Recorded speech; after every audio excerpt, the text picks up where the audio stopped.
Yo, yo, hey, yo, yo, yo, yo, yo, yo, yo. DJ Permy back once again with the ill behavior. Nothing can save ya. Playing World of Warcraft for the third time in a day. That's what makes me a player. An MC Raider. BWL Dragon Slayer.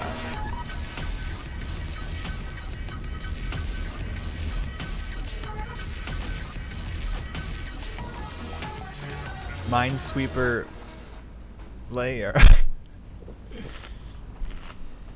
Hey, yo, how is everybody doing tonight? I'm just hanging out, listening to some, let's put this on.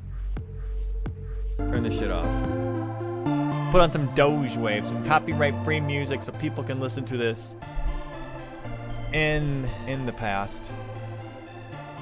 If anybody wanted to, that is.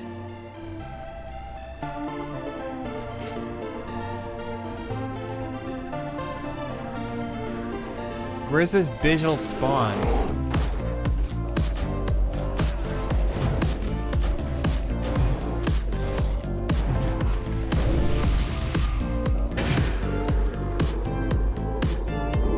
I got disorientated. I don't know where the hell I'm going.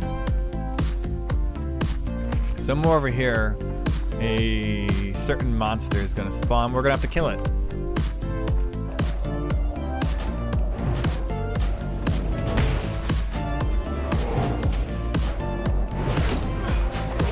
Oh, it's an elite. Holy moly.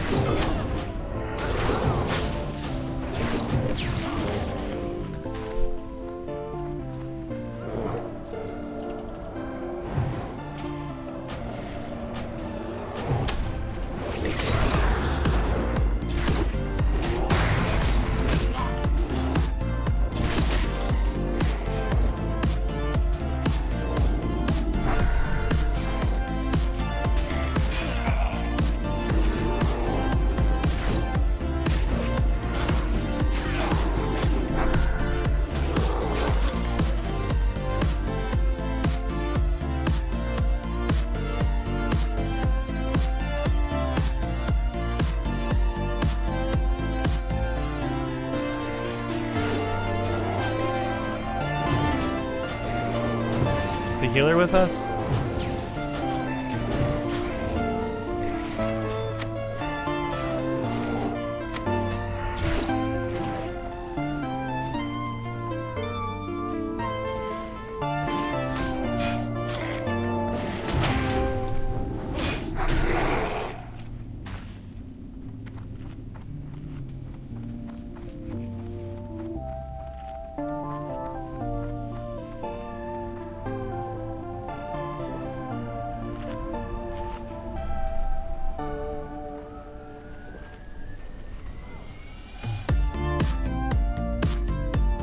We're on the map, bro.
Yeah, come on. Can we get some fucking monsters to spawn here?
Any minute now.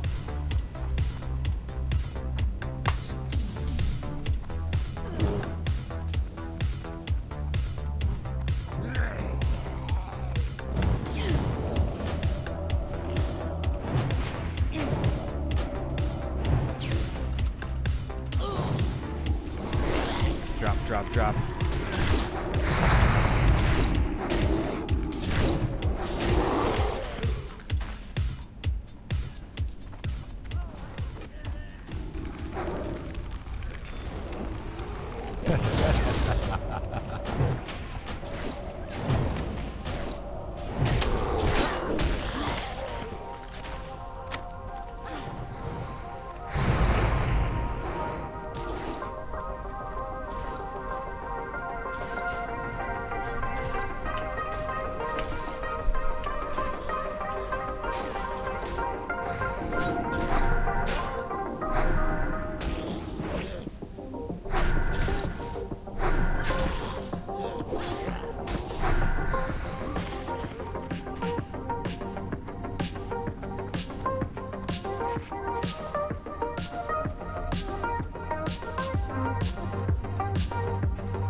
Alright, so I completed my first Dead Mines run.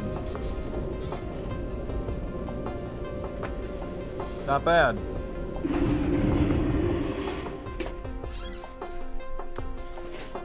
King's honor, friend.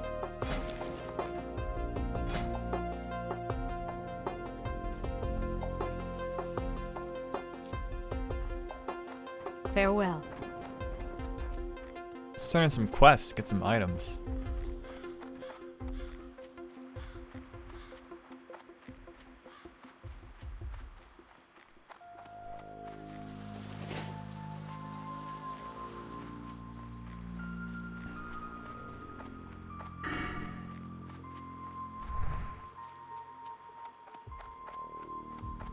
Greetings. Light bless you. Woo, motherfuckers. Ding 20. Now we're really sailing.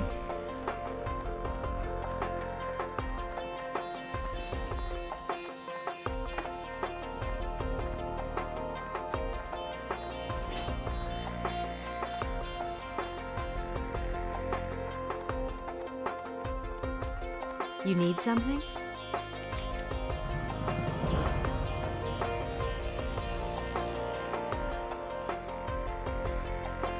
Go with honor, friend. Nice, 1250 experience.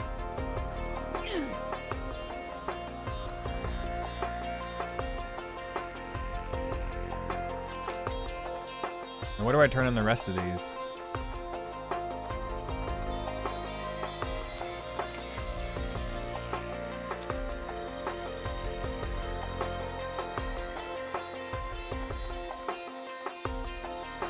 What can I do for you?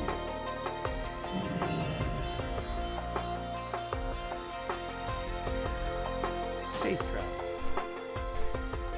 So we're gonna go to Stormwind, turn in some more quests, pick up some new spells, put some shit in the auction house.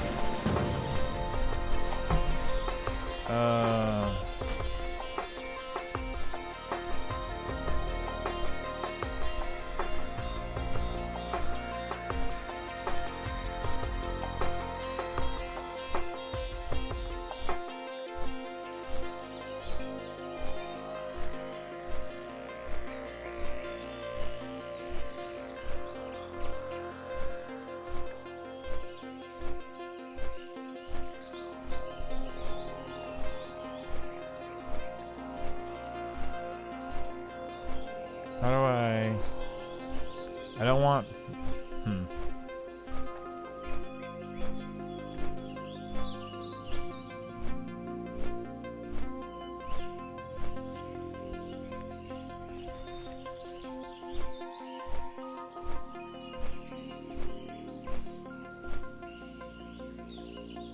Whatever.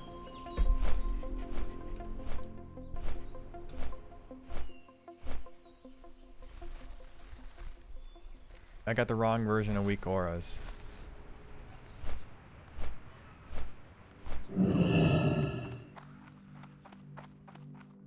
And deadly boss mods.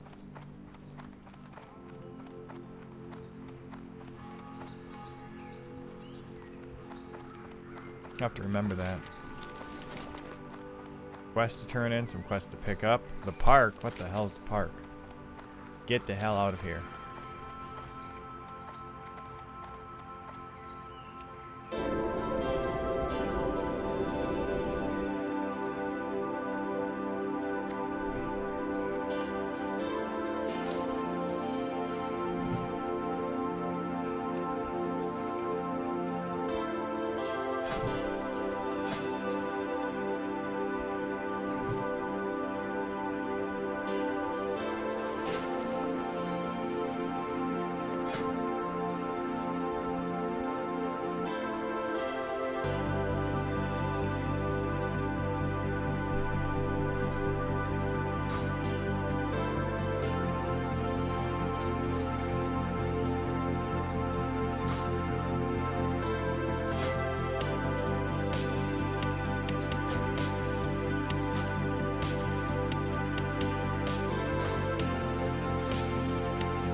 I don't think we're gonna get anybody to buy that.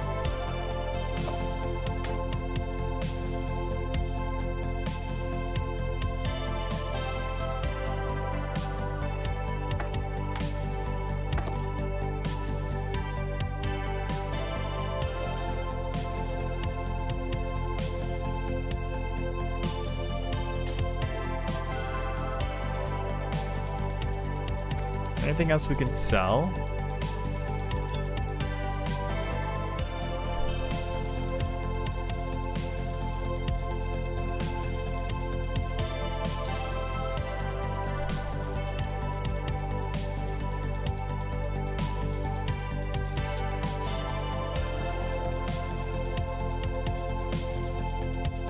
Anything else? Okay, let's get my first aid up. Come on, give me above 80. Above 80. Give me above 80. Come on. One more. One more level. Come on, last one. Ah, we didn't fucking get it. Okay, let's search.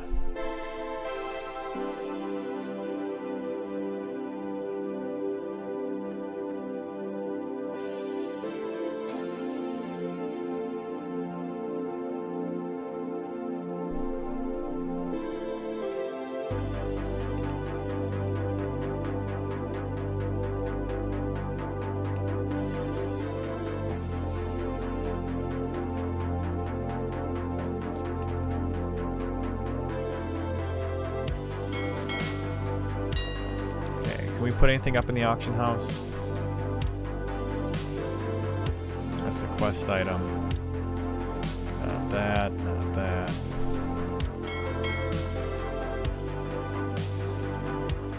Let's try putting this up. We're gonna beat them by a lot. I think they overvalued it.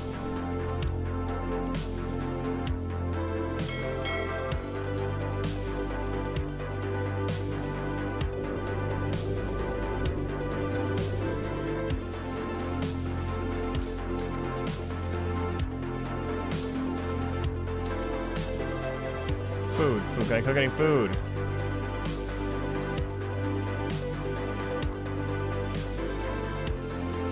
Open up the mail. Cook me. Make me some little bandages.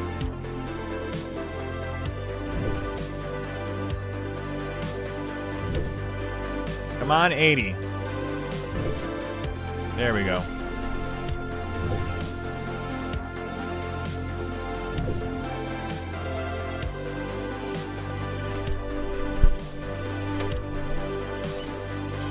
I wonder why it's so cold in here. It's blowing the AC. I'm freezing to death.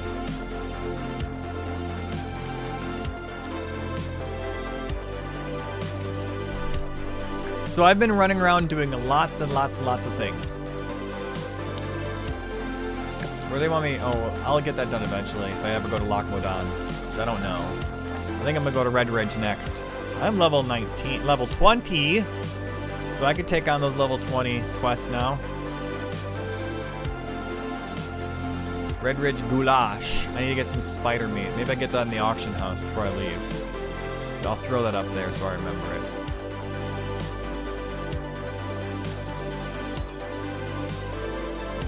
These ones are still too high level for me, apparently.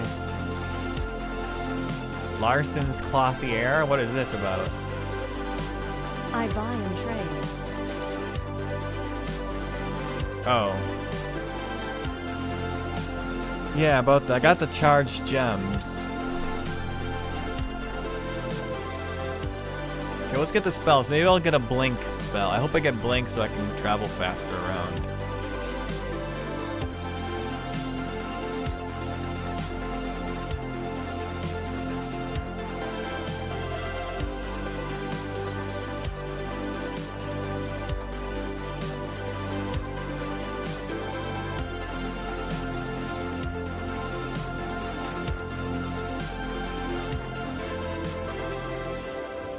What can I do for you?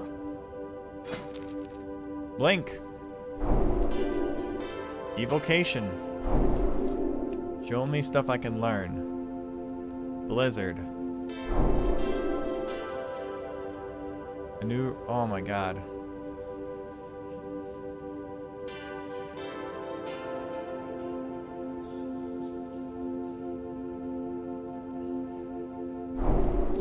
I can't get the new rank of polymorph. Or water. I'm broke. See you around. Fuck, I'm broke.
Level 20. Can I AoE grind?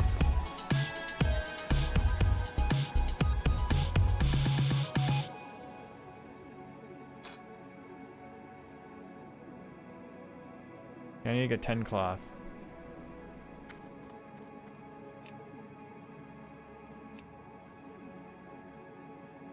With buyouts, preferably.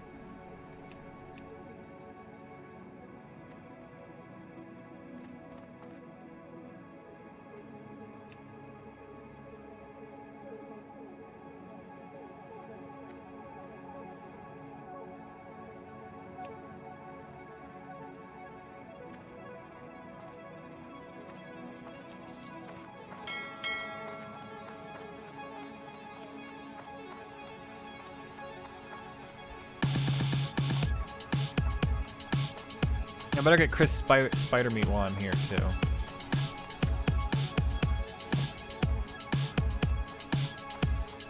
I got some silver left over.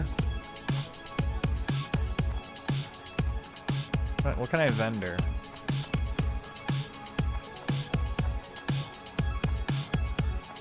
Hey there.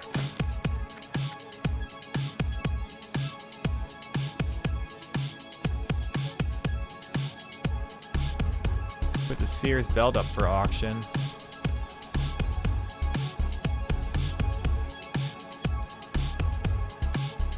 For the Alliance.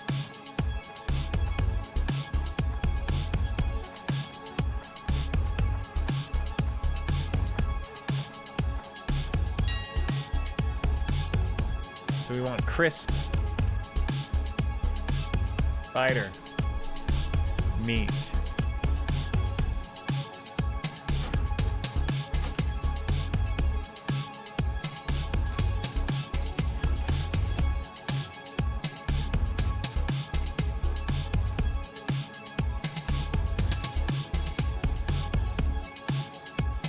Mage Royal.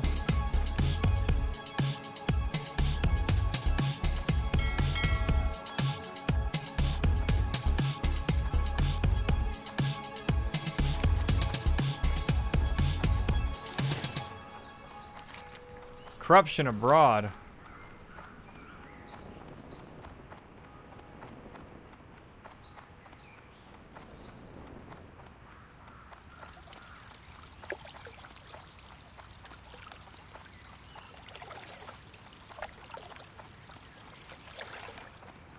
I might go to Wailing Caverns in a little bit. Not right now.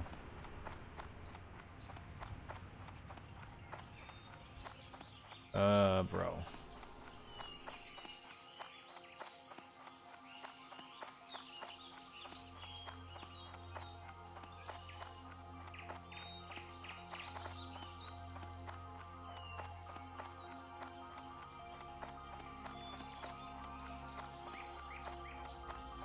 You need something? Very nice. A mana weave robe. What is this quest?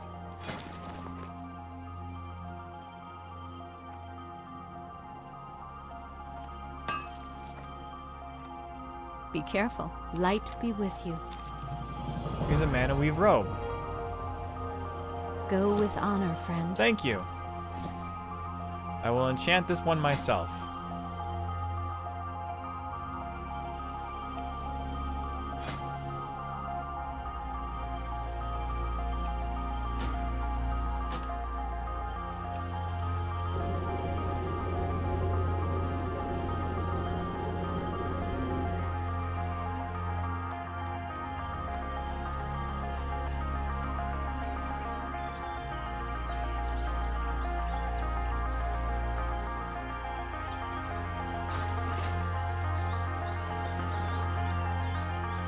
Can I vendor this?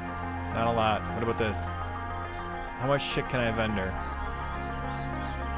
I want to get one more spell. Help you find something?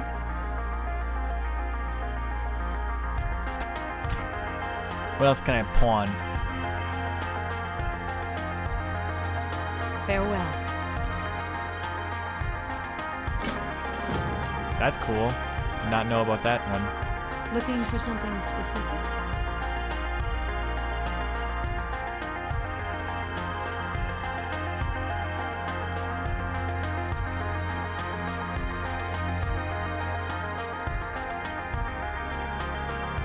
Bread, conjure bread, unit card, lesser health, those are Be valuable. careful.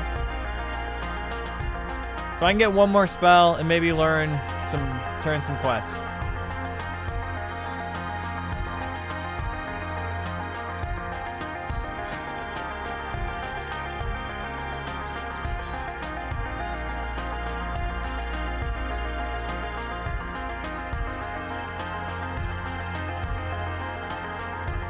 I need to get some boots and some wrists.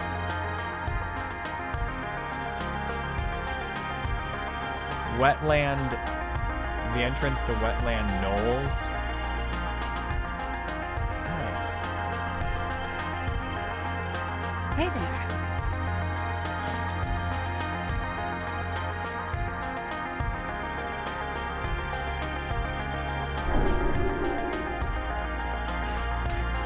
Have a good one.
way more and way faster.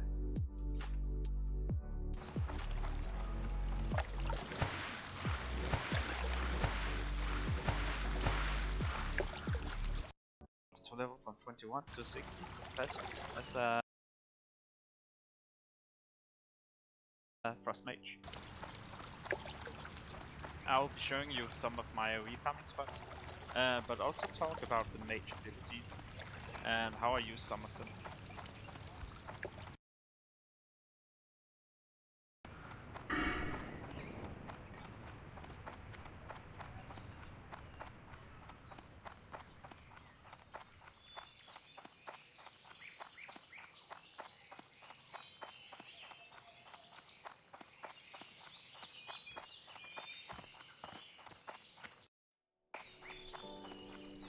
Hello and welcome. This is a guide for those of you who want to level from 21 to 60 passive as a Frost Mage. I'll be showing you some of my AoE farming spots, but also talk about the Mage abilities and how I use some of them. You have to pull all the creatures and Frost Nova. You can actually blink into some of them or cast Frost Balls, and that way you'll pull way more and way faster.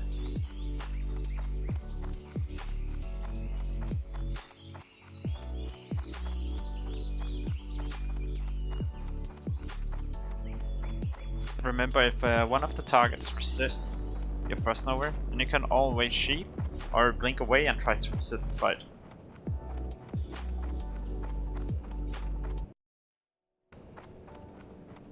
Hello and welcome. This is a guide for those of you who want to level from 21 to 60 passive as a Frost Mage. I'll be showing you some of my AoE farming spots, but also talk about the Mage abilities and how I use some of them. You have to pull all the creatures and Frost Nova. You can actually blink into some of them or cast Frost Balls, and that way you'll pull way more and way faster.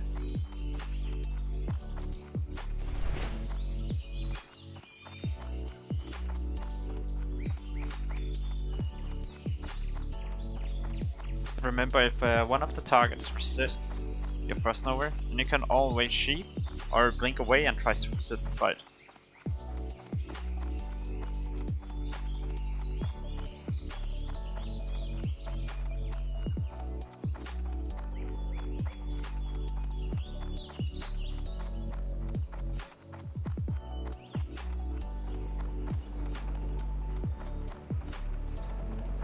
And remember to only go for the camps that are marked on the minimap before, because one of the other camps has a caster.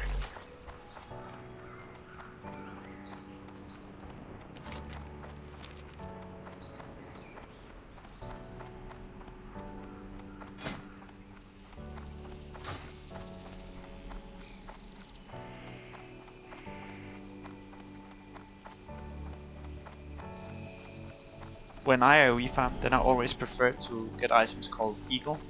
The reason is because I have a high amount of health and mana when I use those items. Can I assist you? And in case something goes wrong, then you can always reset, or you can actually still manage to kill the whole pool.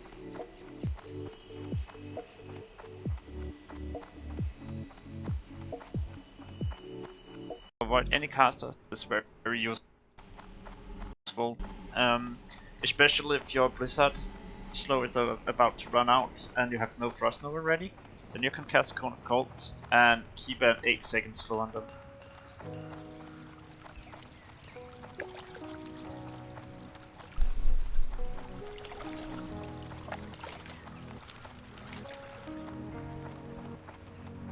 You get a new spell at level 30, it's called Cold Snap, and this spell resets the cooldown of all your frost spells.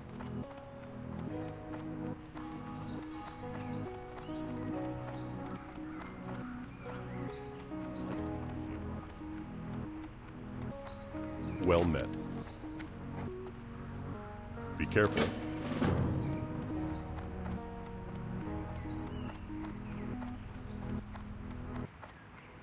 You will see me use the spell called Counterspell in the next clip. This spell is actually really useful Hello. against casters because you interrupt. But since we're not gonna fight any casters, See you then you can later. use the spell as a pull mechanic instead.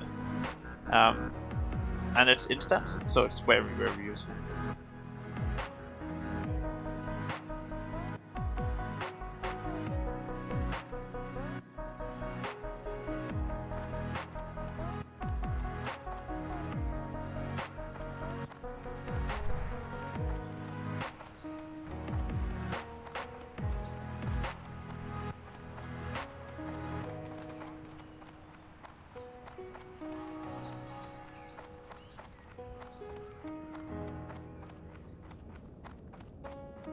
Hey there. You need something? Have a good one.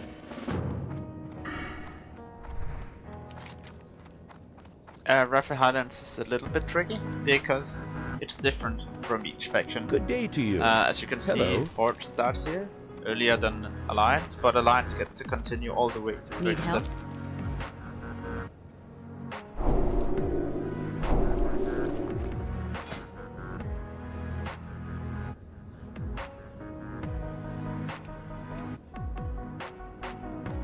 Safe travels.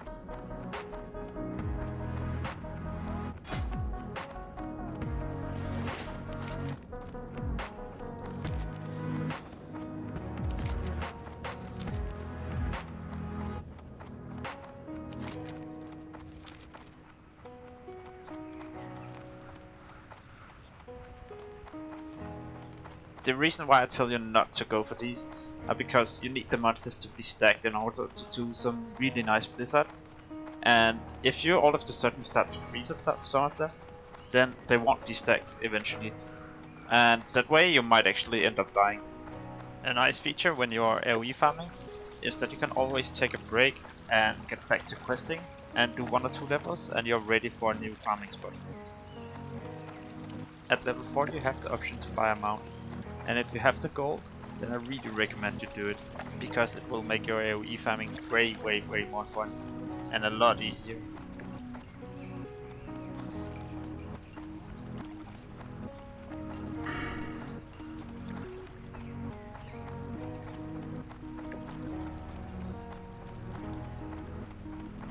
The next area is Daenerys. This is a really popular spot. Not only for AoE farming, but also because there's like 4 or 5 quests at the same time.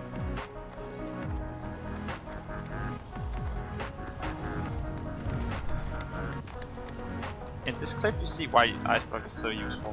What I do is I Ice Block, I wait for all the monsters to be stacked, then I cancel Ice Block, cast a Frost Nova, get some distance. What can I do for you? We are ready to go.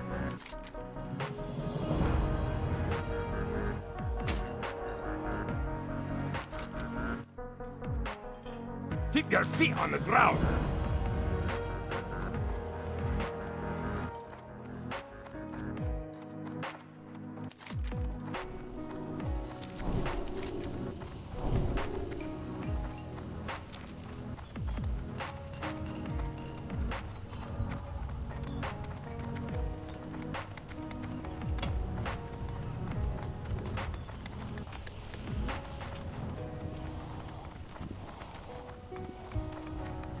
Good day to you. This is my level 51 talent tree. I would recommend it because of the clear custom plug and the chance that your next spell costs no mana.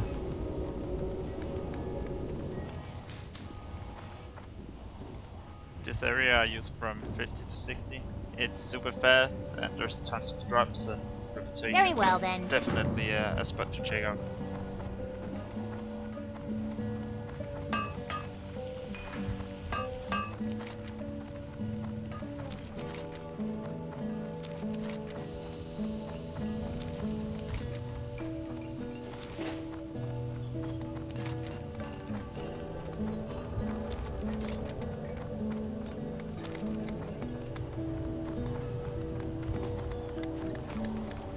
Make sure to choose the right farms, because some of them have casters. As the last thing in this guide, I'll be talking about the Mage abilities again, and how I use them. Make sure to always use rank 1 Frost Nova. there's no need to spend a lot of mana on a spell that does no damage. I always use Arcane Explosion whenever I can cast a Blizzard. That way you can actually do tons of damage together with Cone of Cold. As I showed in the video, I always use Counterspell as a pull mechanic, due to the reason that it's instant. I often use Blink as a pull mechanic, but in case you get pulled with stun, then Blink breaks you free from these effects. I use Ice Block for mob stacking, but also in case I have a debuff that I don't really want. And you can Ice Block and it removes the debuff. It's kinda different how I use Cone of Cold. Sometimes I use rank 1 just to get the slow effect, and in order to stack some monsters and then Frost Nova get away Blizzard. Other times I use the highest rank. It also depends if we get that clear casting proc. You need something? Thank you so much for watching. I hope you enjoyed the guide. See you around. In case I forgot something or you have some questions, please let me know about it in the comment below the video.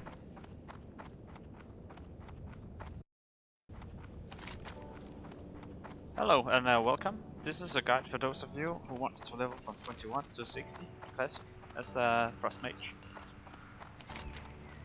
I will be showing you some of my AoE farming spots, but also talk about the Mage abilities and how I use some of them. You have to pull all the creatures and Frost Nova. You can actually blink into some of them or cast Frost Balls.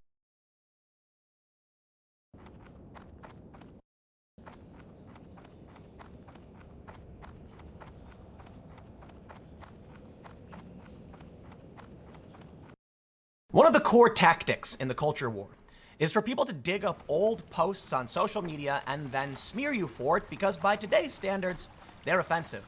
But actually, there are many people who posted things on social media that were offensive even by the standards of the past 20 or 30 years, notably some New York Times staff members who were called out by Breitbart, and New York Times was not happy about it. In response, the New York Times said a cabal of Trump supporters is launching a campaign to discredit them. And I'm being a little hyperbolic, but what they basically said was, in the story, Trump allies target journalists over coverage deemed hostile to White House. In reality, media critics, who happen to be conservative, and some on the left, wanted to show that this tactic applies to everybody. If you want to smear someone because of something they said, don't be surprised when they come and smear you. Well, here's the funny thing. In response to this story, basically everyone slammed the New York Times. Nice try. This is the elite of the elite, and even the left wasn't having it. Now, of course, the right wasn't having it because the New York Times was targeting Trump allies, but we even have left-wing outlets that were getting shared far and wide saying journalism is an action. The New York Times is not exempt from this. Now, this is the gist of my main video that I did on the book of the story, that their hit piece on the Trump supporters backfired. It was pretty bad. Well, now the backfire continues. Check this story out from the Daily Beast. New York Times tightens up on social media after scandals. People are locking down their accounts. Well, perhaps you've learned an important lesson. There are a lot of people who have started deleting their tweets, locking their Twitter accounts and Facebook pages, and there you have it. Now, admittedly, I actually wiped like the entire history of my Twitter account. I didn't do it because I was upset over anything I tweeted in the past. No, I had a lot of excellent coverage from around the world. I just hate Twitter. I think it's a terrible, terrible thing that's causing a lot of problems. And as much as I still use it, and I've talked about not using it in the past, I decided to get rid of anything I contributed to the platform for a lot of reasons, and I don't post my content there anymore. I just kind of tweet random shower thoughts about certain political issues. But hey, it is what it is. If you post on social media, it's fair game. And I think our society needs to become more resilient to past offensive content. Dave Chappelle, for instance, he talked a lot about this in his latest Netflix special, which is amazing. But I don't want to rant for too long. I want to tell you about what's going on at the New York Times as the panic ensues and sweeps through the company. Because after they tried to defend themselves by claiming, they're coming after us because we're challenging Trump. Sorry, you opened the floodgates and basically told everyone, start digging. So now they're locking their accounts down. Check out the story from the Daily Beast. After a series of online missteps, the paper of record's publisher urged staffers to be more vigilant about their behavior on social media. Under increased pressure from outside critics and hostile adversaries, the New York Times is getting more serious about the damage social media can have on the paper. In an internal email to staff this week, reviewed by the Daily Beast, Times publisher A.G. Sulzberger said the paper would not be intimidated by those trying to undermine their reporting, but urged employees to be more vigilant about what they say in public outside of written articles. Quote, "If anyone, even those acting in bad faith, brings legitimate problems to our attention, we'll look into them and respond appropriately," he said. "It is imperative that all of us remain thoughtful about how our words and actions reflect on the times, particularly during this period of sustained pressure and scrutiny. We all play a part in upholding our commitment to give the news impartially without fear or fervor. Yet, when all of this happens, what does the Times do? They blame Trump supporters. Sorry, the left doesn't like you either. Check out this story from Amber Ailey Frost of Chapo Trap House, the socialist, they call it dirtbag left, why the left can't stand the New York Times." And she writes that every morning she throws the New York Times into the trash. Yeah, sorry, it's not just Trump supporters. Everyone is coming for you because you are elitist. You're snooty. Let's go back to the main story. Actually, that's not the main story.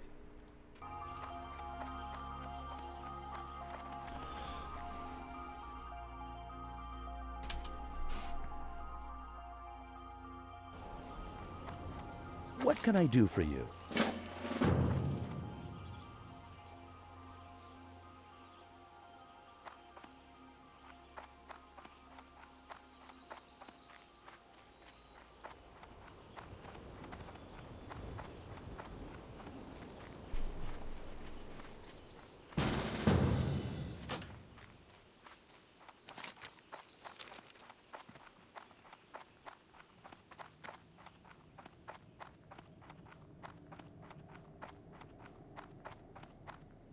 Well met.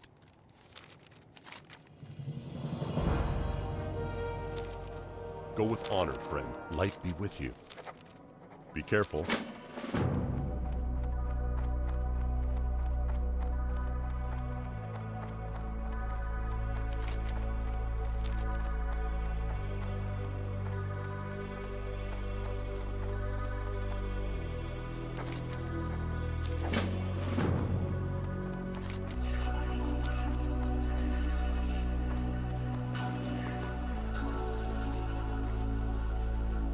On bunk. Need help?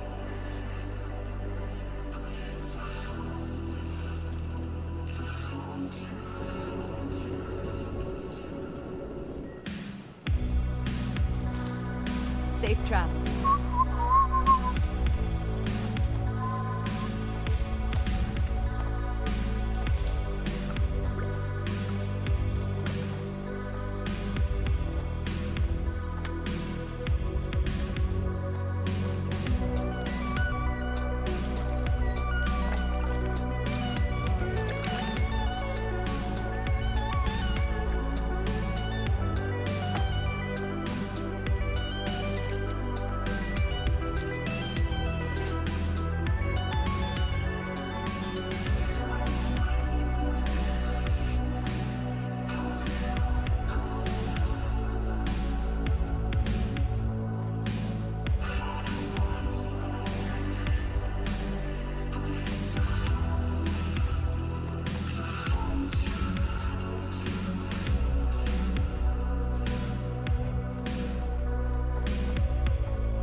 relatively cheap.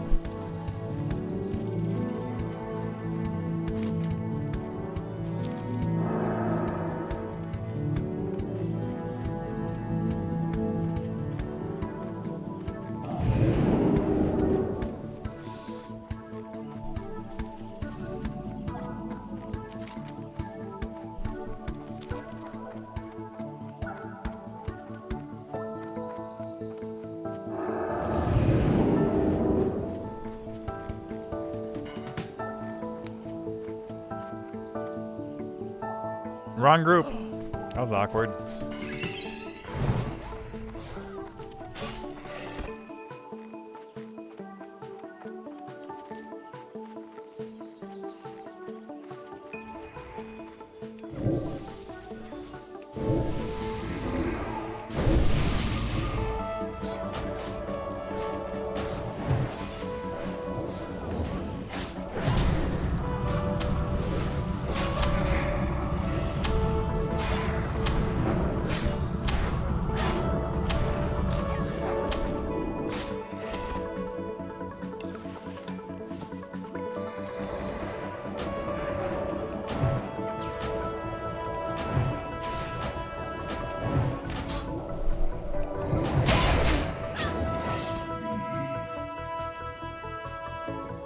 See how this new water drinks. It's better. It's better than the old water. That's for sure.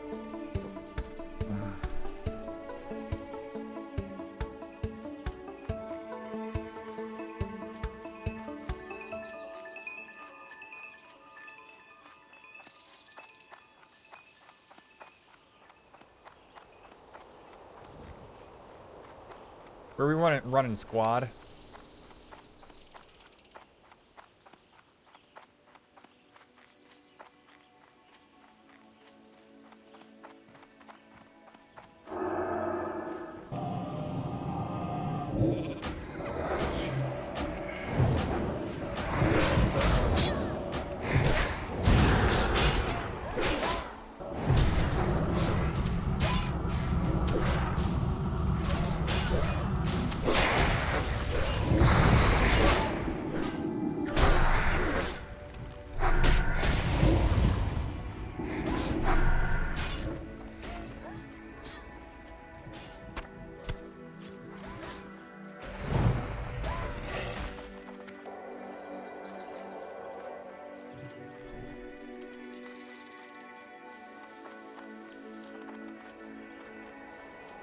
Nice.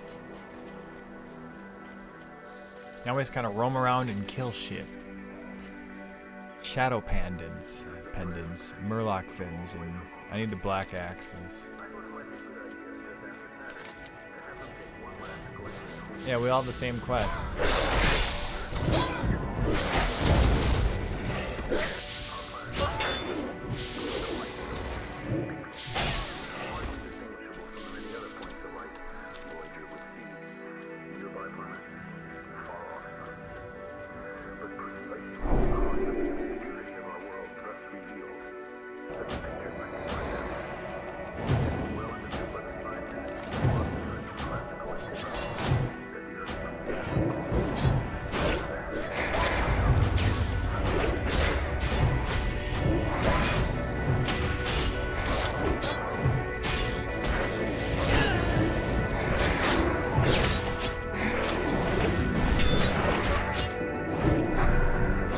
Okay, well, we're waiting a guy to get some reagents, I guess.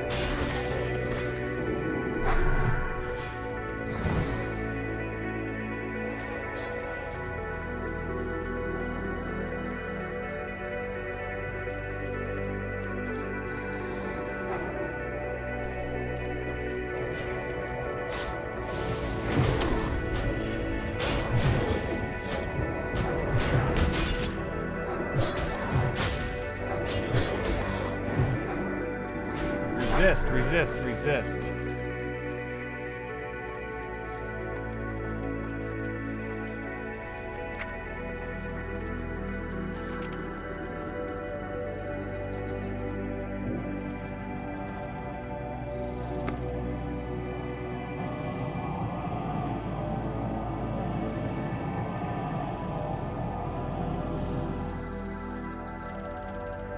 Big oof. Big doof. Big doof. Weedle doof.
Oh my fucking god.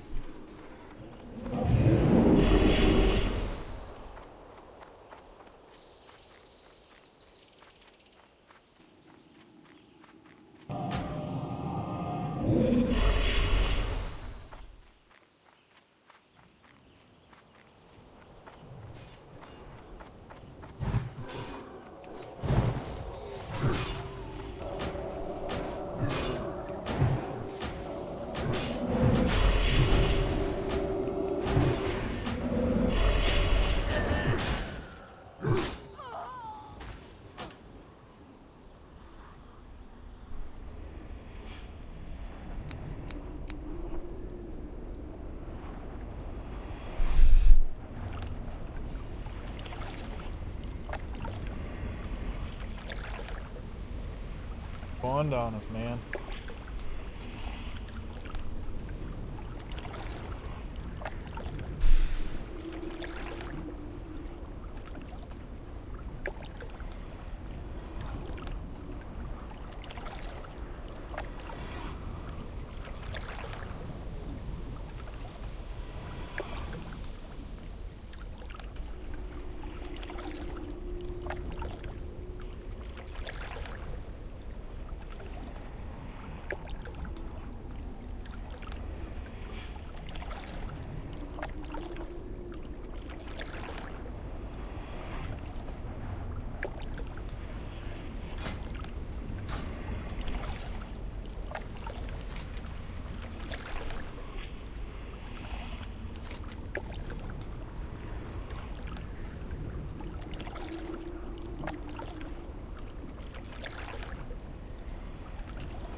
Oh, excuse me.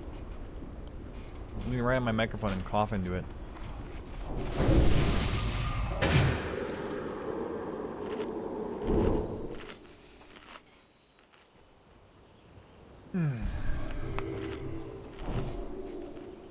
Put on a shield.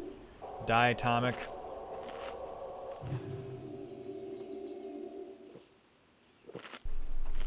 Anyone want to join my guild? Yes. I do want to join your guild.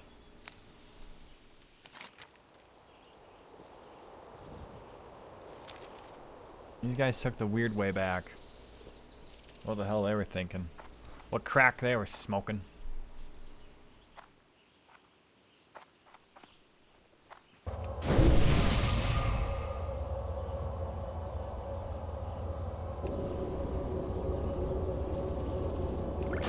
Keep conjuring waters. I'll need these all day. If I'm lucky, I'll get to level 30 today.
Ain't looking good.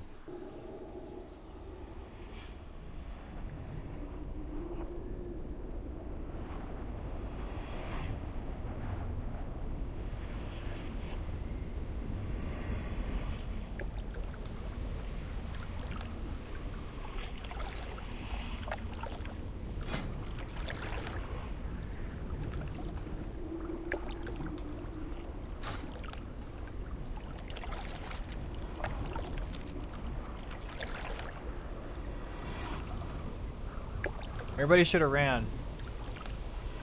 Now we're all dying.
Over 24 seconds.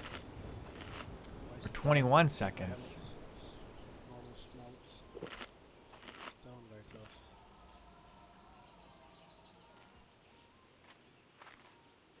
Copper is also very far. That was not good, that was not good, okay.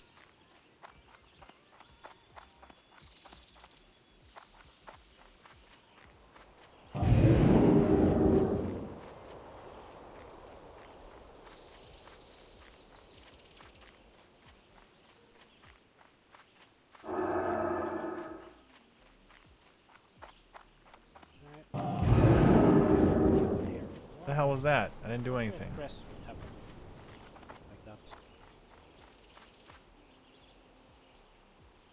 Something unintended. What are my guild mates? God, I'm on the low side of my guild.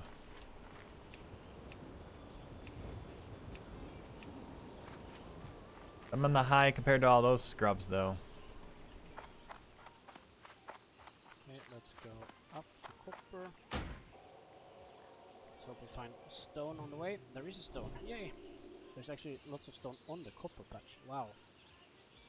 That is actually slightly annoying. All the copper is very far away. This is also cost us. It's copper.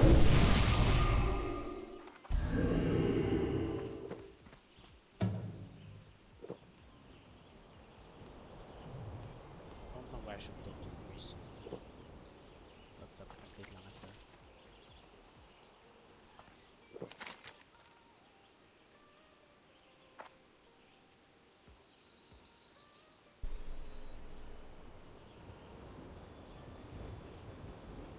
Where do I need? I have 14, I need 4. Only one more. Good. That is actually all the burners.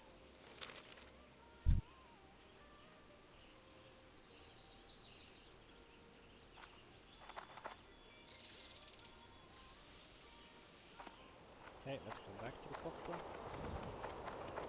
Get the copper from the craft stuff, then start chopping down the wood.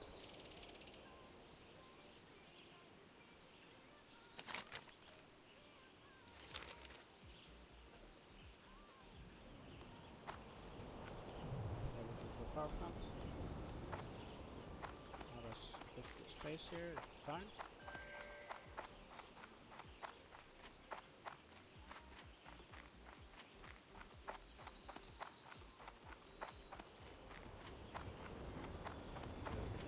Control we have here. No.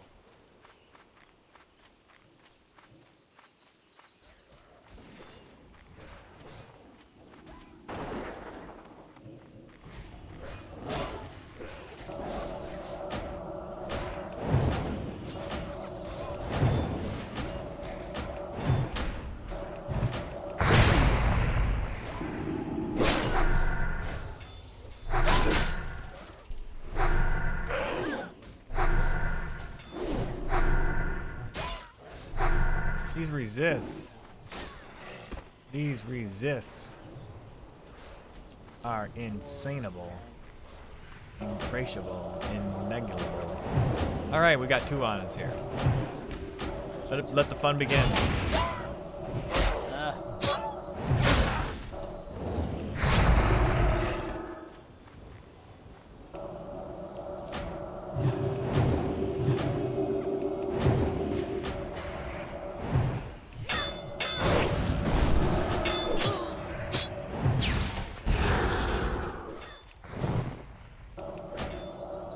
Very nice, they finally pulled aggro.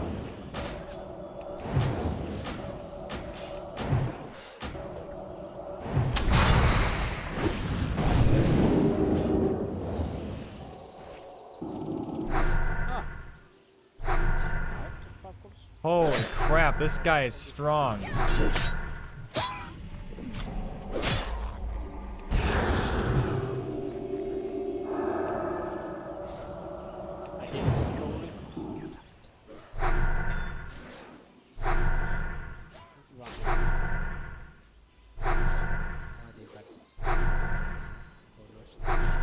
Never mind, I'm mainly waiting for crafting now anyway. I've shot all the wood I need. What I wanted to do while we wait for crafting was refuel.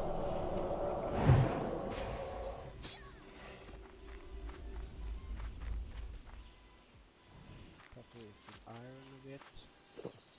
Woo! Did I just empty all of this coal? I did. Oh boy.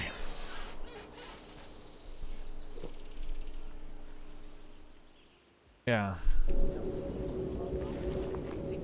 Yes. I make this shit 2 at a time.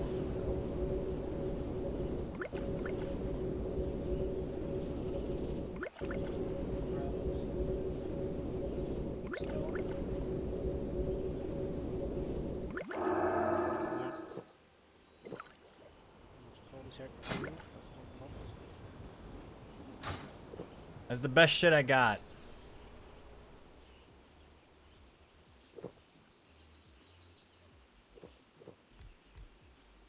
Is there enough? Yeah, there's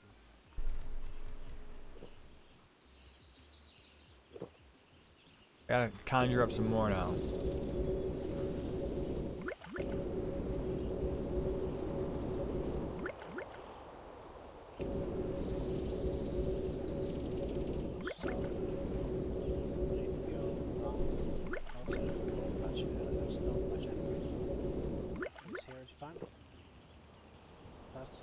Yes. Ooh, cliffs. Ah, cliffs.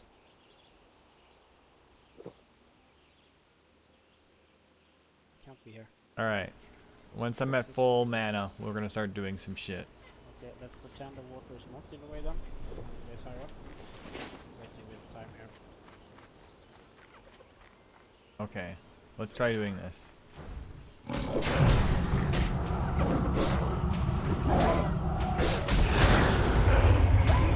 Okay, those 2 are moving way too fast.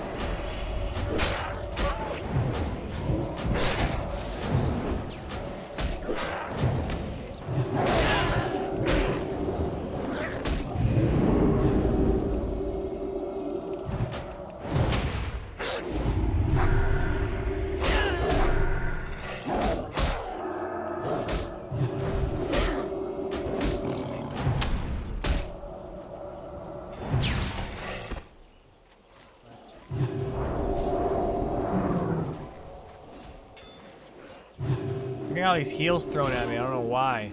I'm not even that low.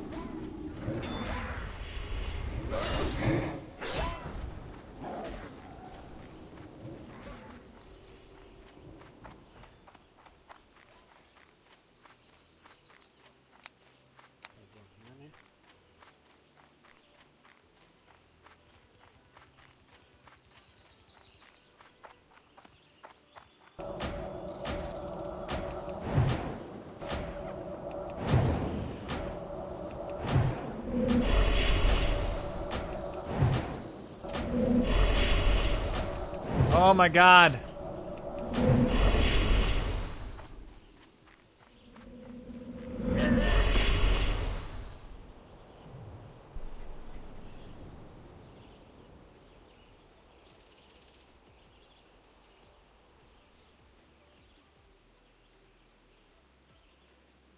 Get the coal.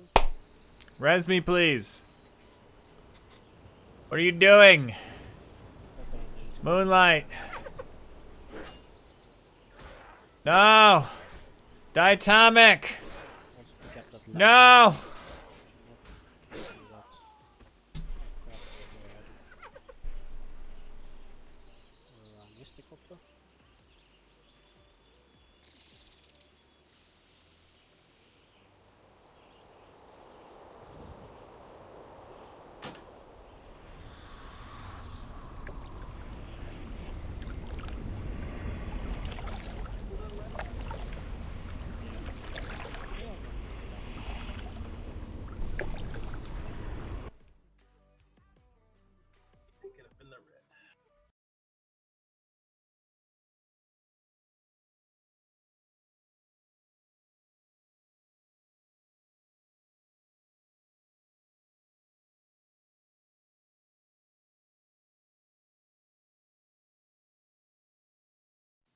Bum, bum, bum, bum, bum. Customer service. Have you ever had this experience? You're calling somebody to get some help on some problem. The first thing you get is the automated answer. And the second thing is you wait for the choice that's yours, and there isn't one. So that's the first thing. You get an automated electronic answer that says, you know, press 1 for this, press 2 for this, and then none of the choices, none of them are anything that helps you. So you pick one, or you do 0, or you pick the wrong one, and you try to work yourself to the right place. Then you always get the person who's ready to help, and they start asking you questions. Your name, your address, your account number, some details about why you're calling, and you think, finally, I've got to somebody. I gave them all my details. Here we go. I'm going to get some help.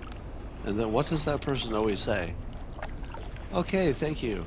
Let me transfer you to the people who can help. At which point I say, well, who the hell were you? I just gave you all my information and told you the whole story, and all you're going to do is transfer me to somebody who can help. And when they transfer you to someone who can help, what do? You give them all the same information, which I did. But of course, there's another trick too. It's the garble. They transfer you to another line, but the other line answers and they go, and you go, huh? I can't hear you. Can you speak louder? And it's a garbled thing. And I'm telling them to move their headset around. And finally, I'm like, okay, I can get just enough of what you're saying that I think we can do this. And you go through the whole steps again and giving all your information, your address and everything. And when this guy was done, what do you think he did? He had all my information. He said, oh, you're talking to the warranty department. What you want is the warranty department customer service department. So he says, please hold, I'll transfer you. What happens then? The next thing that happens is you get disconnected. So I was waiting to get disconnected, but instead it was a third person with yet another garbled line. Now, what are the odds that you get transferred to somebody whose line is also garbled? Sounds like their head is in a fishbowl. I'm not even talking about accent. You know, so none of this has to do with accent. I'm just talking about the actual phone connection. And then I give them my phone number, and they go, well, we don't have you in our database. So the next thing is you find out that their database of customers is so bad that they think you're not in it, even though the first person you talked to looked it up. And then what's the last thing they do? They put you on hold. How long do they put you on hold, and does it disconnect before they're done? Well, let me tell you. I did finally get through and canceled my service, but it was it was every chick in the book. All right. There's a report that U.S. and Chinese officials held a, quote, working level meeting in which the Chinese claim that they're making progress in battling the fentanyl shipments to the United States. And of course, they want the sanctions taken off. Now, do you believe that the Chinese have done something that you would call progress in terms of stopping fentanyl shipments to this country? Not if the one guy who's doing it is still alive. How in the world can China claim that they're making progress on fentanyl when we know the name and I think the address of the person who's responsible? There's like one guy who's basically responsible.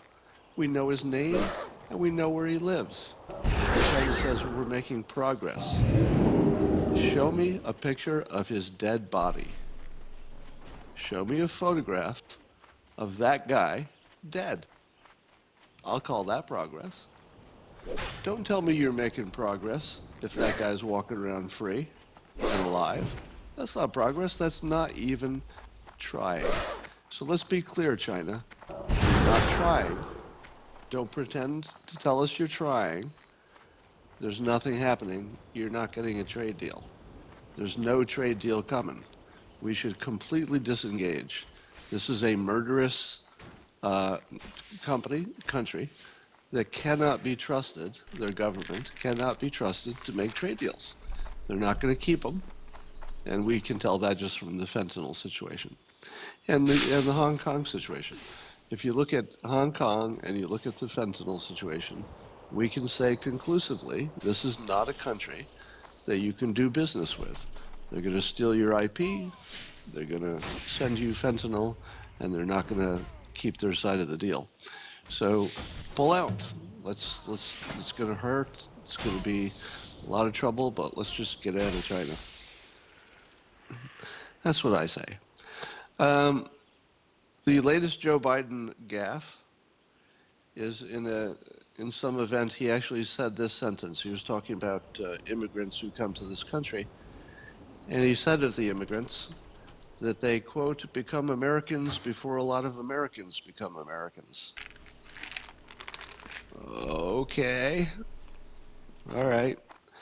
So it's time to talk about Elizabeth Warren, I think, because Biden, I'm kind of fascinated on what it will take for Biden's friends and family to talk him out of the race.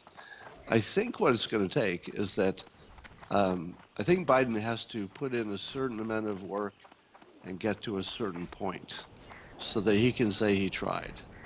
Because I don't think Biden wants to look as though he went away meekly.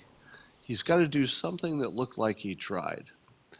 And if the public keeps voting for him, or not voting, but if they keep saying that they're going to vote for him in polls, it's going to be hard for him to leave the race when he's at the top.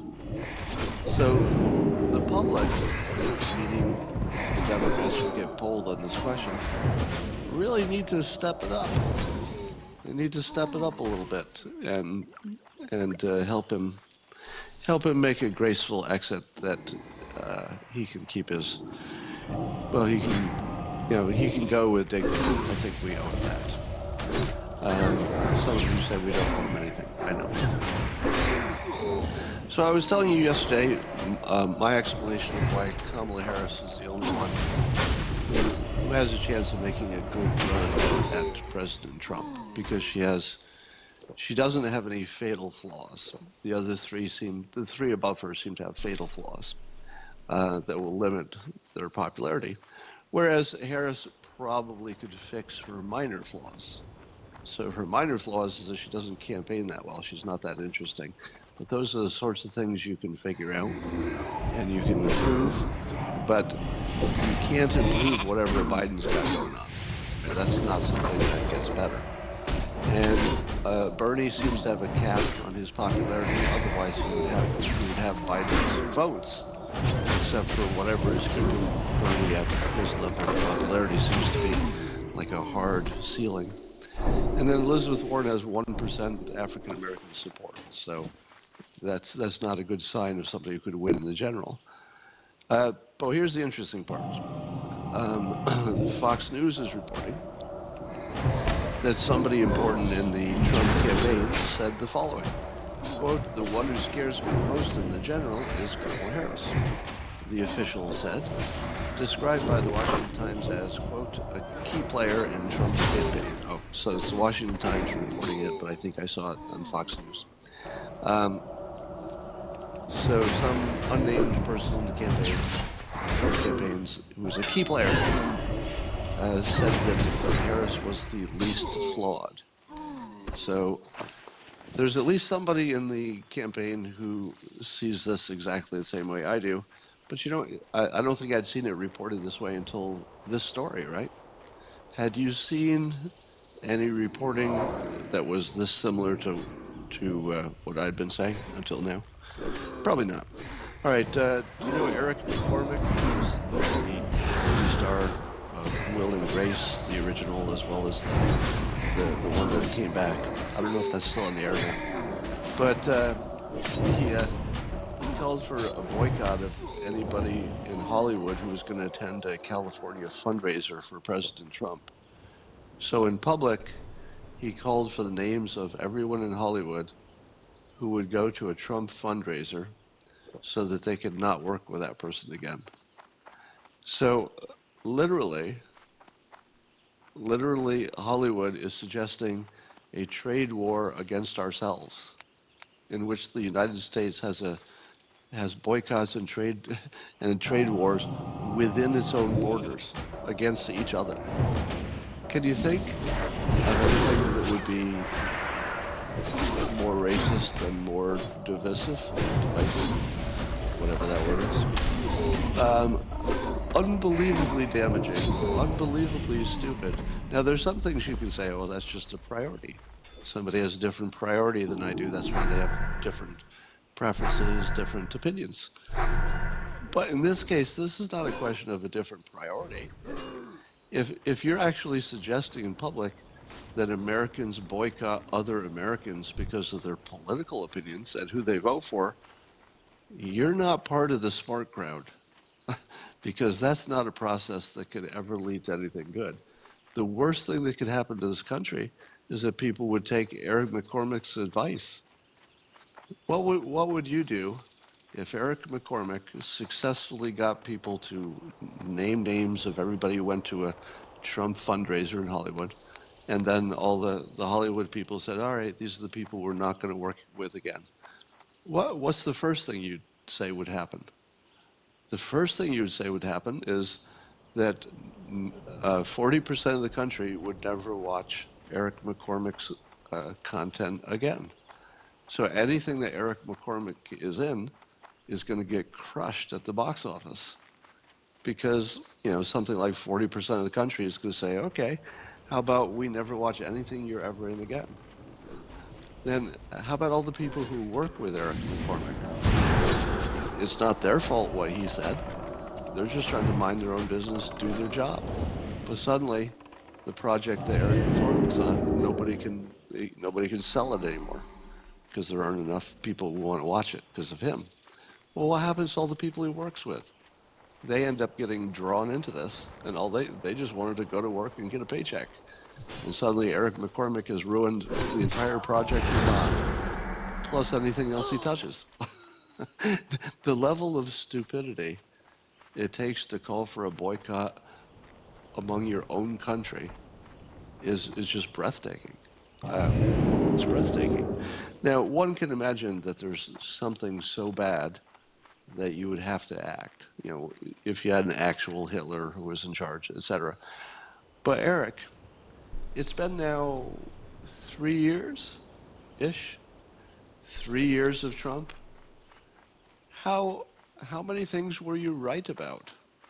Think about all the things you thought were going to happen, and then compare it to the things that happened. And then compare that to what I said was going to happen and what actually happened. You know, did you see 14 million people get rounded up and sent home? No, no. Did you see concentration camps for gay people? No, no, you didn't. You saw the opposite of all that. You saw prison reform. You saw employment go up. You saw international relations look pretty calm at the moment.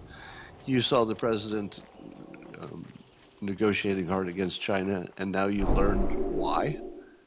I mean, when Trump was first saying we got to push on China hard, I have to admit I wasn't too informed on the topic, and I said to myself, maybe we don't need to push China that hard. I remember thinking to myself, do we?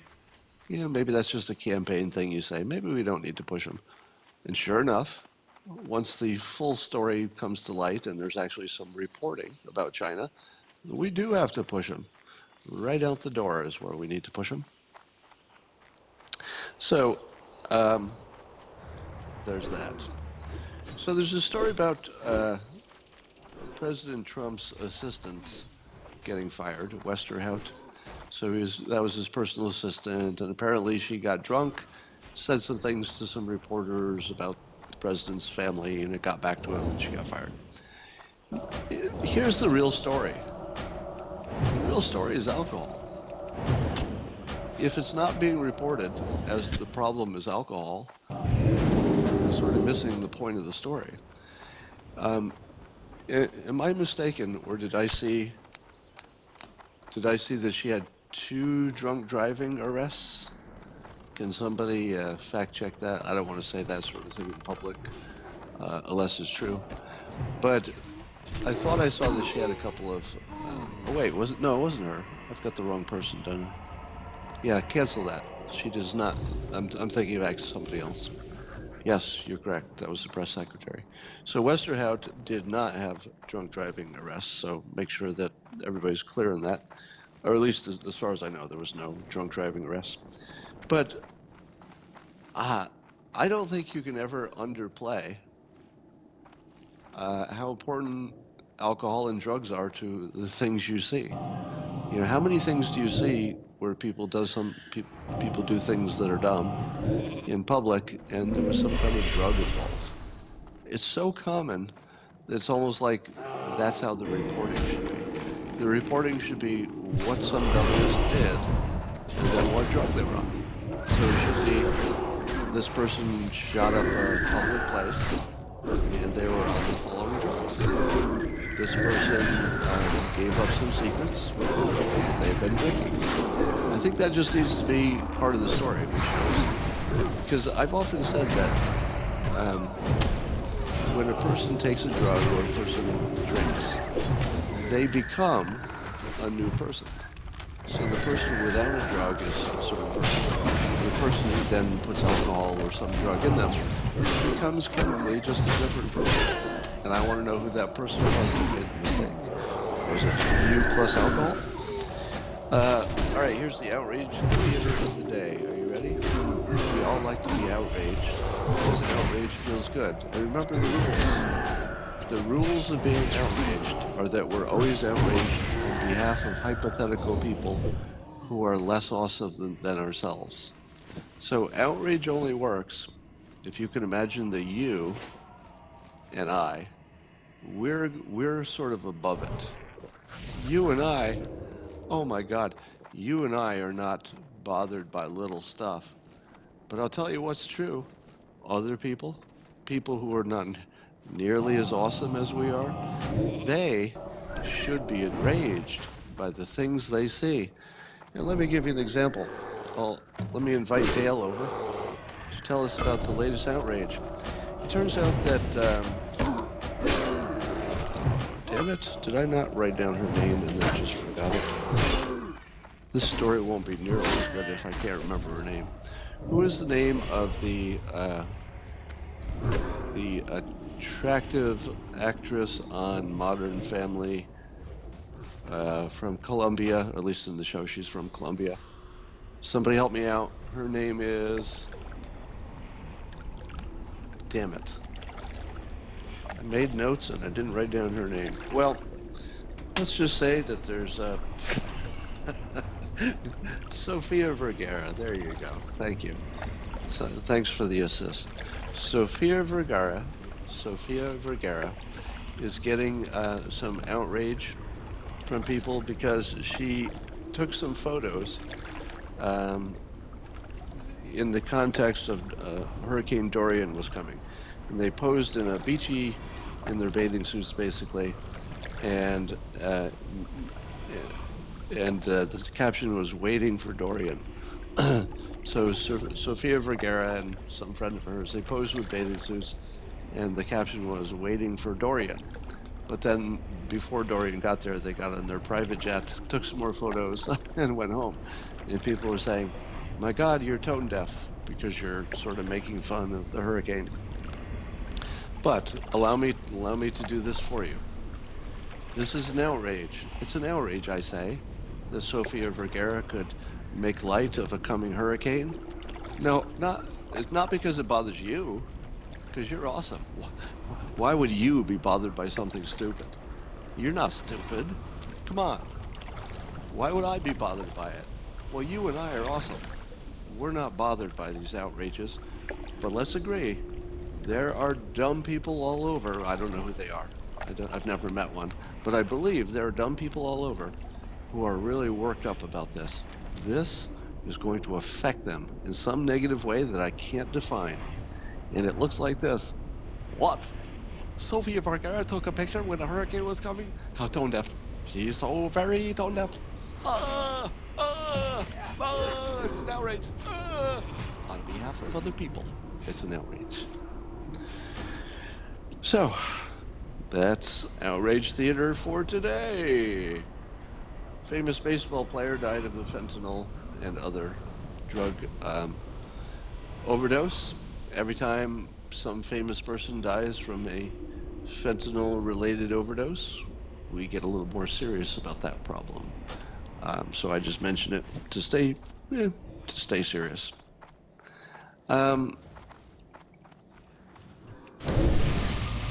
Have you noticed that the racism thing seems to be settling down a little bit? Does it feel to you that the anti-Trumpers are kind of trying to find something that they can just grab onto, something that they can really run with?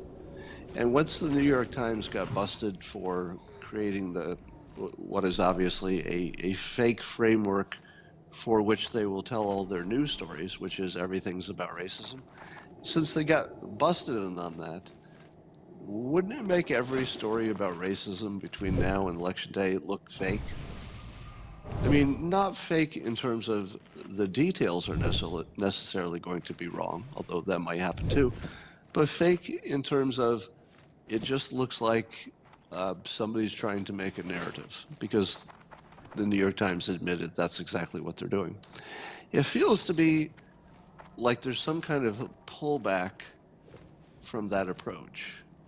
Now, maybe it's too early, and maybe it's just a little pullback that has more to do with the fact that it's August. Maybe we'll see more of it. I would assume we would. But here's the thing you can't underestimate. You can't underestimate the influence of Dave Chappelle. And if you recall, when I watched it, I immediately got on here and said, drop what you're doing, you have to watch it, it's a masterpiece. And that's what I think. If you can call stand-up comedy art, I guess you could. I mean, it is, it's art. Then within the genre of stand-up comedy, there are going to be some that are just masterpieces. I would say that Chappelle's latest performance is transcends the form to the point of masterpiece. And part of what makes it a masterpiece is how angry it made some people. Some people got really angry about it.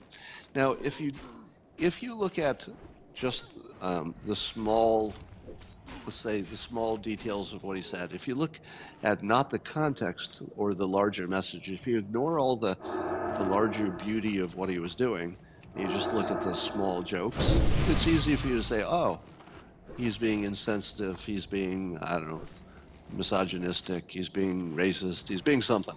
It would be easy to say that if you just looked at the individual jokes. But what made it a masterpiece is that it wasn't a collection of individual jokes. Now, I don't know how often stand-up comedians put together something that's larger than the sum of their jokes. Usually, it just looks like a bunch of jokes in a series, and you say, well, I'm glad I spent an hour listening to them because each of those jokes was pretty good. That's typical. What Chappelle did was he took a run at society itself. Chappelle just walked up to the structure of reality and said, I'm going to tell you some jokes, but watch this. I'm going to mess with your reality. I'm not just going to make you laugh. I'm going to change you. I'm going to turn you into something different, and I'm going to change the entire society while I'm doing it. That's what it felt like. It felt to me like he was grabbing reality and saying, no, this isn't about the jokes. Oh yeah, there'll be jokes. There will be jokes, but watch this. Rip. And they just ripped it in half, right in front of us. It felt like. Now, you've probably seen a number of people who you would not expect come forward and say, stop this, you've got to watch this special. I think Ben Shapiro said that on Twitter the other day, and a bunch of other people saying the same thing. They're saying, no, this is special. This isn't just funny.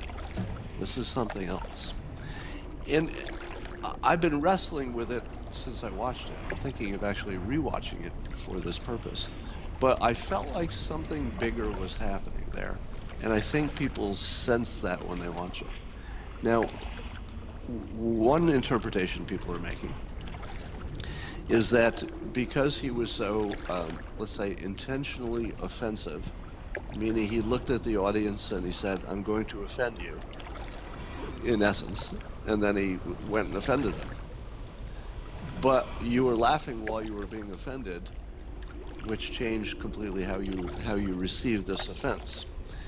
And my favorite part about it was Chappelle did a piece, I don't want to ruin it, but he does a piece where any objective observer would say, oh my God, okay, no matter what you think of Dave Chappelle, that specific joke, that's racist. That's what I said to myself. I said, okay, he was right on the line. He was pushing the envelope, but on that one joke, that's not on the line anymore. That's just flat out racist. And it was racist against Chinese people. And he did a Chinese imitation that there's no other way to interpret it, but okay, that's just flat out racist. That's one of the jokes you shouldn't do.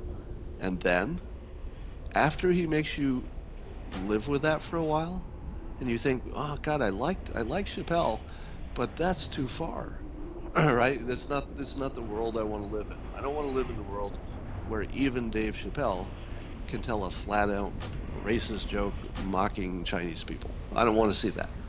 And then Chappelle tells me he's married to a Chinese woman. And you just go, damn it, Chappelle. Damn it, Chappelle. You got me. Because it wasn't racist. Because he was actually talking about a joke that he does at home. It's something he literally does with his wife, who's Chinese. And he does it, the essence of the joke was it's a black person with a Chinese person inside them or something. And at the same time, he's making you question how you're feeling about, transgender and LGBTQ and everything, and all of it is terribly uncomfortable. You're uncomfortable and you're laughing at the same time, which is pretty amazing.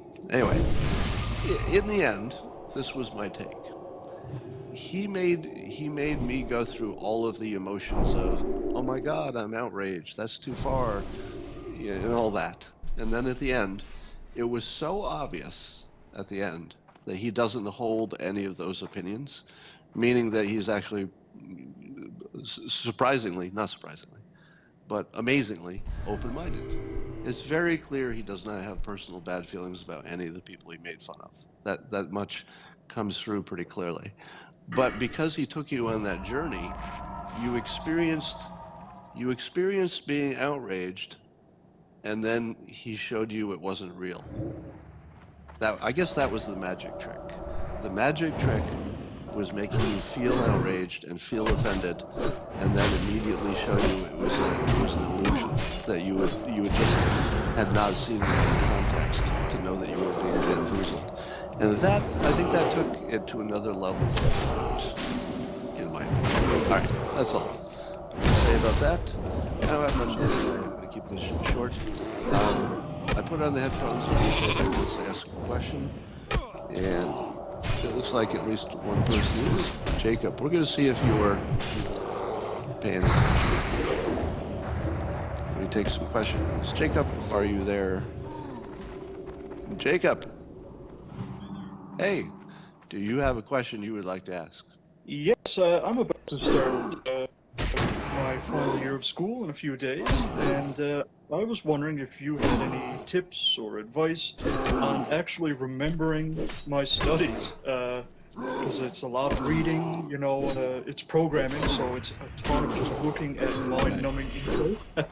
Yeah. And I'm having a lot of trouble recalling it, Well, okay, I'll give you some memory tips. So here's some studying memory tips that would work for any, for your job or anything else. You want to find as many of your 5 senses, get them involved as you can. So what I like to do is, if I'm just, let's say, reading a book and I'm trying to remember it, I might highlight portions, because that gets my arm involved and my eyes involved. It adds a color. Now, it isn't so much that you're just highlighting things so you can go back and look at them later, although that's good, but rather you're putting more of your body into the process. So the more things that get involved, if you can see it, hear it, say it out loud. So I might read it, then I might say it out loud, I might repeat it a few times out loud, I might write it down on a separate note, I might highlight it, but I want to get as many of my bodily senses involved. And then I want to say, what does it remind me of? So I might say, okay, this is a lot like X, or it's a lot like Y, or it's like this if you took away this element. So I try to combine it with something that I've seen before, put it with all the things that remind me of this, so that there's a bigger category that it fits in, and that might be easier to remember. So that's what I do. And then you might make a separate page of just the things that you keep trying to remember but you don't remember, and then narrow down the list of things you can't remember until it gets down to 0. Be careful. So that's what I would do. Good question. But get all your senses thank you. involved. All right. Take care. Take care. Well, looks like we have other people asking questions here.